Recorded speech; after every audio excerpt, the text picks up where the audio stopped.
name is Damali Ssali, and I welcome you to this episode of the Ideation Corner. The Ideation Corner is a space where ideas are discussed and dissected. And today I host Valentine Masicha. And by way of introduction, Valentine is a serial entrepreneur who is passionate about technology and business dynamics. She holds a Bachelor of Arts in Social Sciences, as well as specialized in 3D animations and motion dynamics. She is also interested in computers, and because of that, she pursued a course in programming. She is a Yali Fellow under the Mandela Washington Fellowship. And in 2005, she secured seed funding from the World Bank to do stories, African stories, through ED. But away from that, Valentine is the founder of Mindset Coders. Mindset Coders is a company, an education technology company, that is passionate about equipping and empowering young people with 21st century digital skills. Valentine is also an ambassador of Africa Code Week, and she leads a team of implementing partners who provide free workshop trainings for coding. And on a personal level, Valentine provides mentoring to high school girls who are interested in science, technology, engineering, and mathematics, and she guides them on how to navigate their career paths.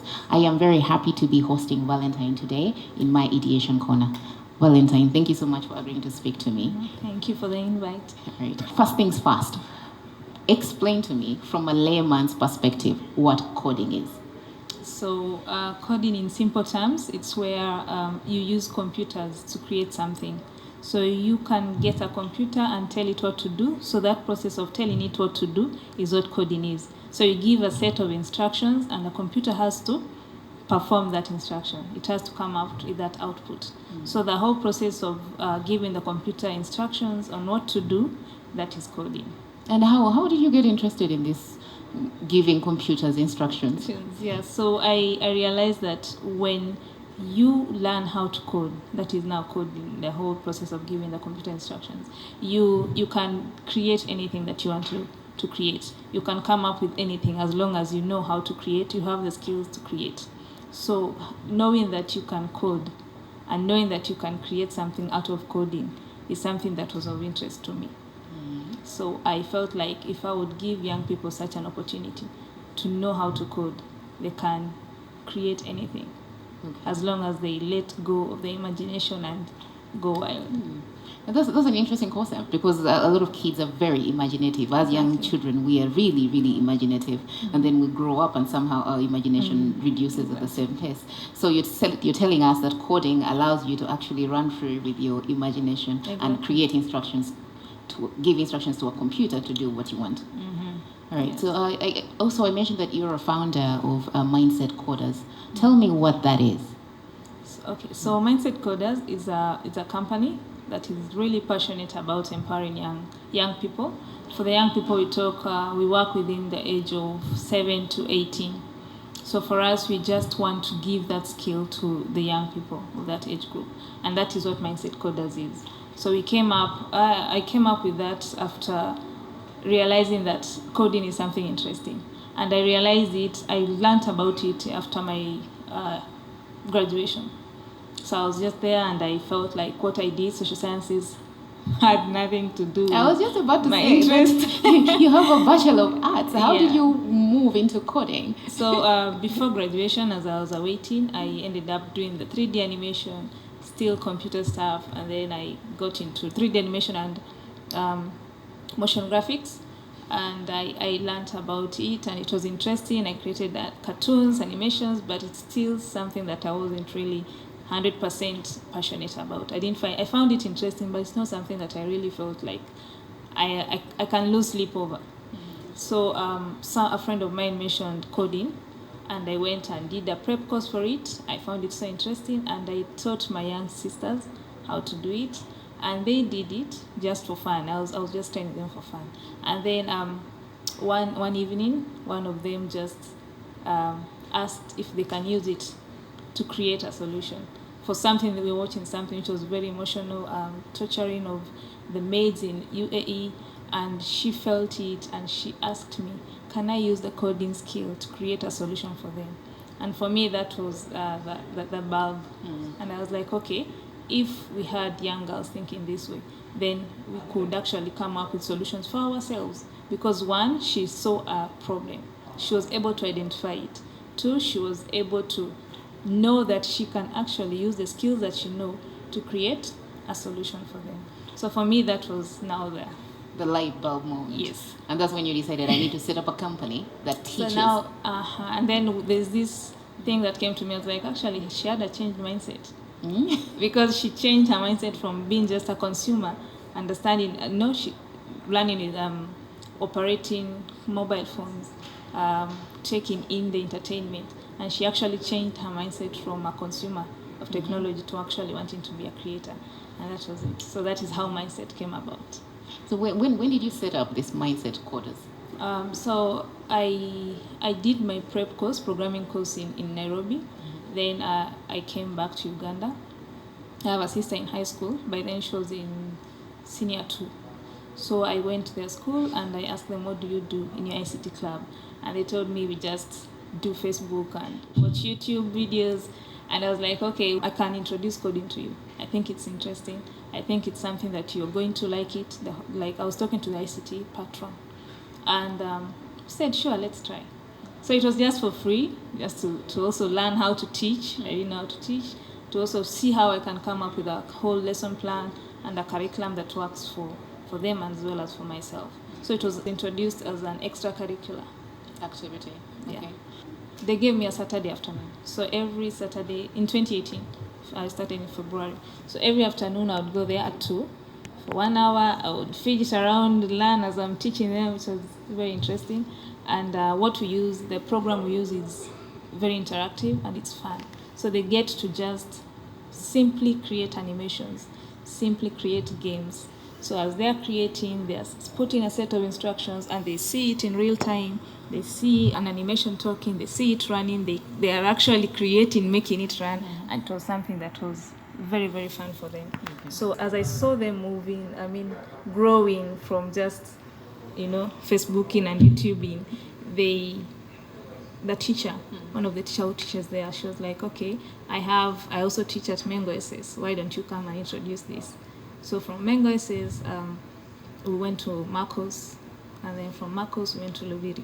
Okay. So we had those 4 schools, and that's when that same year in October we participated in Africa Code Week, and then I saw how throughout the whole month, from February to October, we saw how the kids had changed and they were so excited being a part of it.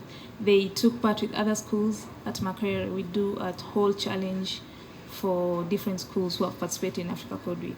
And we could tell how they were so happy. There was that feeling. And for us, that was it. Like, it was very satisfying for me to see them just want to create and show that they can create and show that they can do something. And then this school that I started with, Rubaga SS, is a single girls school.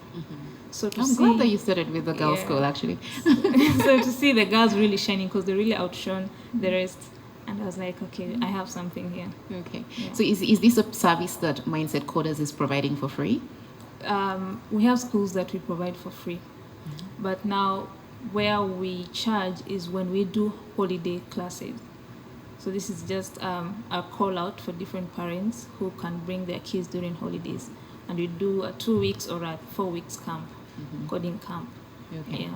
Really interesting to see the beginning of how your idea morphed into something that you're actually now implementing. But as you walked through that journey, what are the key challenges that you faced from the point when you got that, you're like, you know what, I need to teach kids how to code, given what it has done for my sister, to now where you actually, you've done. What are those major hurdles that you jumped over?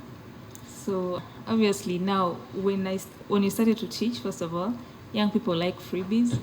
So there's a way you just had to come out of your pocket. For me, I personally had to just get for them t-shirts to just make them feel involved and to also entice other students to join. That is now for Rubaga SS when I started.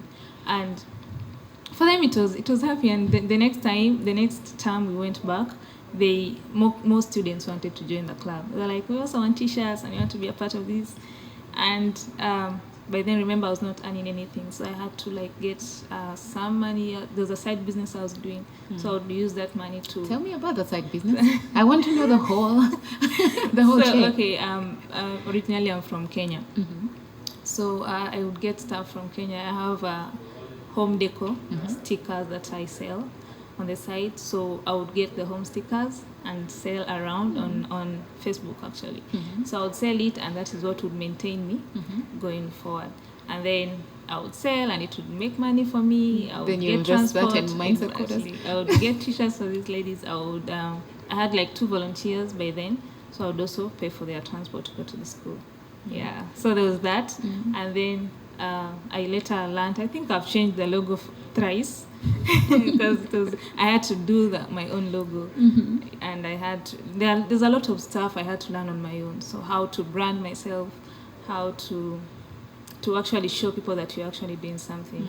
So I just had to move from free services, and then I went to a hub. I went to Hive Collab, and I met. By then, I didn't know that networking is necessary. So I went to Hive Collab events, different women in tech events, and that's where I opened my mind, and I knew that there are things I need to learn about myself, about the business, how to separate myself from the business, a lot of stuff that you can't explain until you're there. Until you're in it. You really experience it yourself. Okay. So from Hive Collab, in one of the networking events at the Innovation Village, that's where I met CK. And I told him what we do. Yes. I told him what we do, and he was like, okay, this is interesting. Let's see how we can work together. So that is how I got into the Innovation Village. That is now our location. That is where we run all the camps and the boot camps at the end of the year. Okay. Yeah. So from what I'm hearing from you is that at least when you got your idea, what you invested in, first of all, you invested in your personal money from your side hustle into it. Your own money, and then you improved your skills by maybe reading up more, networking, how to, and reading up. You're just Googling on the internet. Googling. So Google is your friend. Yes, it has to be my friend. Even for a coder, you have to use Google. Okay. Google and YouTube. Because I know most people, we do have access to the internet, but we're not necessarily using it to consume the free content. Like brain content that is there. And I am a victim of that. I also go on the internet, and then I just consume social media entertainment exactly, instead of consuming things that could enrich me. But from what you're telling me, a lot of your business acumen has actually come from you Googling that. And one thing we learned while we were doing the prep programming course is that you have to learn to know what to Google. Because when you're programming, you don't know, it's a lot of stuff that you don't know, and you really have to find a way to know it. No one is going to help. As a programmer, you have to really do it on your own. But at the same time, use a team, because you can't do it on your own. But the more you code, the more you want to know, the more you want to know how other people solved what they're stuck on. I don't want to use technical terms, but there's a way you get stuck when you're programming, and you have to find a way to get the answer, and you have to Google your way to getting the answer. So when you do that, you learn what to code, you learn what to search, how to search, and what to search.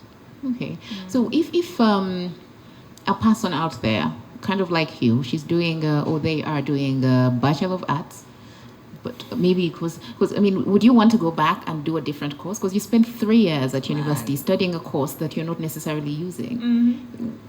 What would you tell someone who is currently in A-level before they enter university about that path?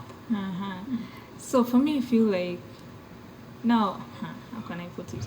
Now for us, what we do as mindset coders, at least we give the students a chance to try out coding or technology, so that they can have that aspect that they were introduced, or they were exposed to what technology has to offer.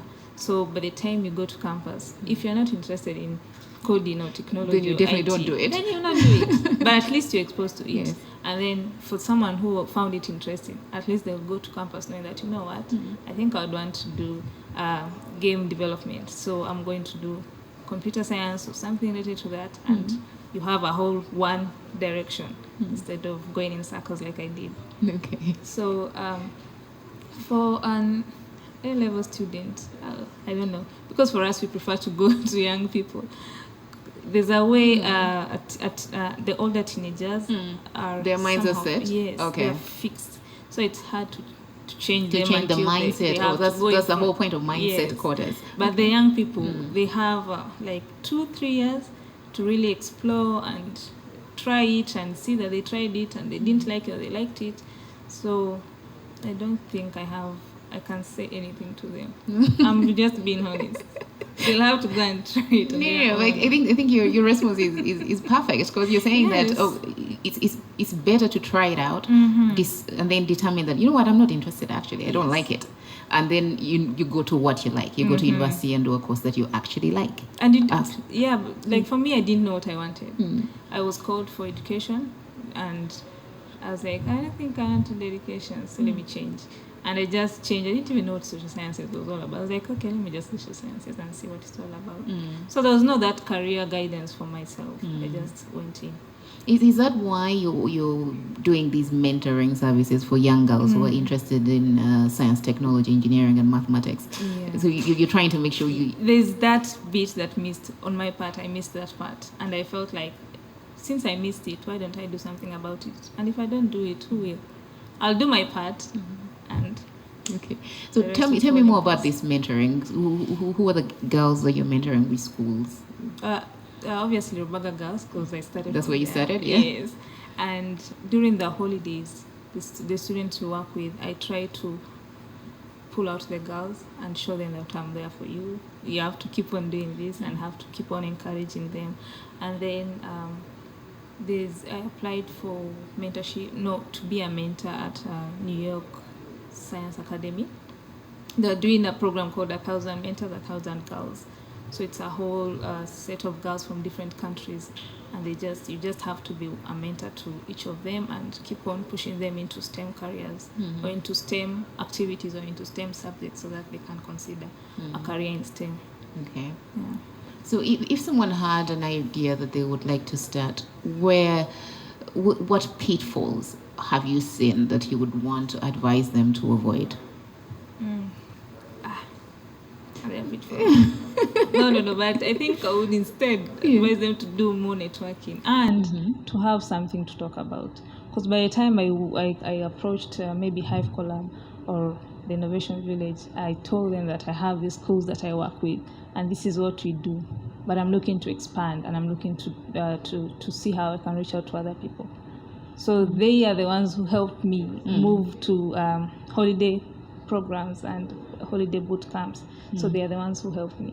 And if I didn't go to them, and then if I didn't have something going on, I don't think they would have helped me move into another step. So you're saying you have to start something. You have to have... Yeah, like what is there? What is the proof before of someone concept? helps you. People need proof of concept. You can't just come with an idea and say, my idea is good. My idea is fantastic. Yeah. Okay, that's At the end of the day, I think it's about sacrifice. Because I really felt like I know that this is something that is needed. I've experienced it. I've gone in circles, and I don't want anyone to go in circles like me. I was not exposed to this early, and I would want to expose it early. So for me, I was like, okay, why don't I do this? So I went and did it. So if someone has an idea and they feel like it's going to work, go ahead and try. Sacrifice the little money and see. Someone is going to say, okay, you're doing it for free, yes. Or you've sacrificed, yes. I think you have something here. Okay. A lot of entrepreneurs normally they have the ideas, but they usually wait and say, you know what, when I get the money, I'll start implementing it. That's when they start going to people and say, I have this fantastic idea. Can you put some money in it? From what I'm hearing from you is that, first of all, you have to put your skin in the game first. You did. You put your side hustle money into Mindset Coders first. Then you developed your networks. So the things you had was your own personal money. You developed the networks, and then you use those networks to get to the next level. But you first offered your services for free. Yeah. And so how long did it take you from the point where using your side hustle money to subsidize Mindset Coders to a point where Mindset Coders can stand on its own? Okay, so 2018 when I started, it was the first camp that we had that at least people paid for was in August, and we had 20 kids. So that was something for us. So something that, okay, they're paying from for zero, service. Yes. And yeah, I think that worked for us. At least it was encouraging. I was like, okay, we have something. I think if you get one person paying, then you can get 10 people paying. Like, so for me, that was now a motivation for me to keep on doing what I'm doing. Okay. But, you know, there are things that people are not willing to sacrifice. Like for me, when I started, I was not even staying at my place. I was staying at a friend's place. So that was at least something that was sorted, and I had someone who would handle the rent. The best. Yes. So you can see that there's something that I had to, sacrifice and say, okay, for now, I think I need help. Let me get the little money that I have. Okay. So those are the small things I put. But I did. But up by December 2018, I was able to move out and get some place of my own, and then see how I'm going now to start balancing the books. Yeah. Okay.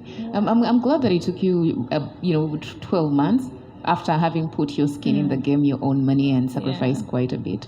I think that's quite important. But when I usually speak to entrepreneurs, they usually say that access to finance is a major problem, like getting a bank loan. The interest is very high, and basically getting finance to actually start is a big problem, and a lot of potential entrepreneurs say that that's the reason why they can't actually start. From your perspective, what would you tell a prospective entrepreneur who's thinking, I need to get a bank loan? I don't think that's wise, because you can really start small. You can start small and have proof of concept. That's the whole idea.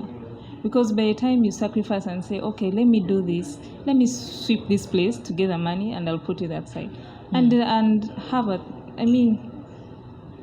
I think it's mindset. It's a mindset thing. No, mindset. It's really you went back to mindset. Yes, it's a mindset thing, because if you're willing to do the minimum for the big, for the big picture, then you can sacrifice some time. I can say, okay, for the next 6 months, I'm going to do ABCD to get where I want to go. But the loans, and there's nothing like free money. So at the end of the day, it will just be more problems on yourself. It will just pile on you, actually. Yeah, because I find that most people, you put, first of all, you put in the effort, but paying back that loan, it's taking all the profit anyway. So you can't. And if you're not, well skilled in some stuff, like I said, branding, I didn't know how to market online. I had to learn that.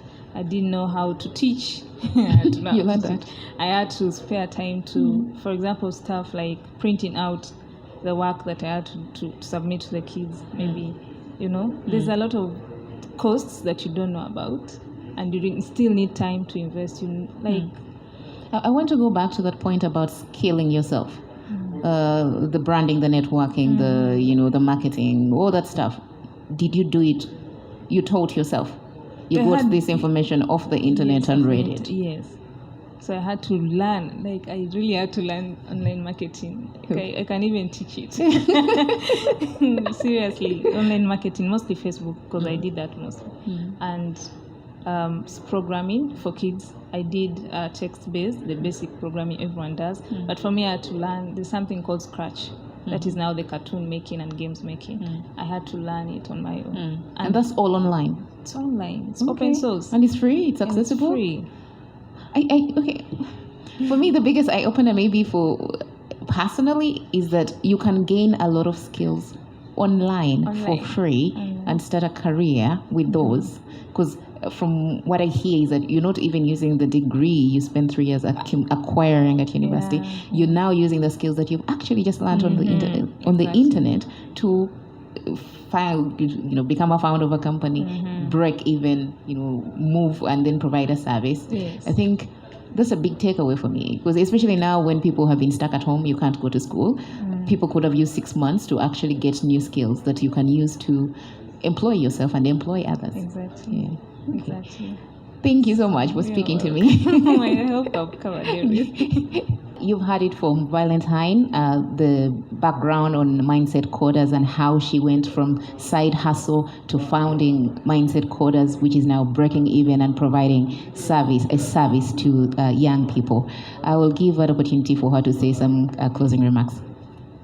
So I think I would speak to most young people as in our age, who can still talk to their siblings or their nephews and nieces, and at least give them that guidance. And then to the parents, like it's better to expose your children to what's out there. For instance, coding. It's better to expose it to the young people early and get the benefits of it, because besides just learning how to use technology, there are skills that come with it. That is how to solve problems differently, how to think like a computer, computational thinking, how to think critically.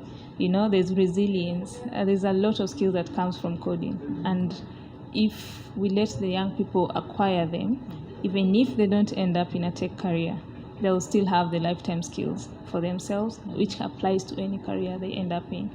So for us, we still advocate for coding every day, any day. Thank you.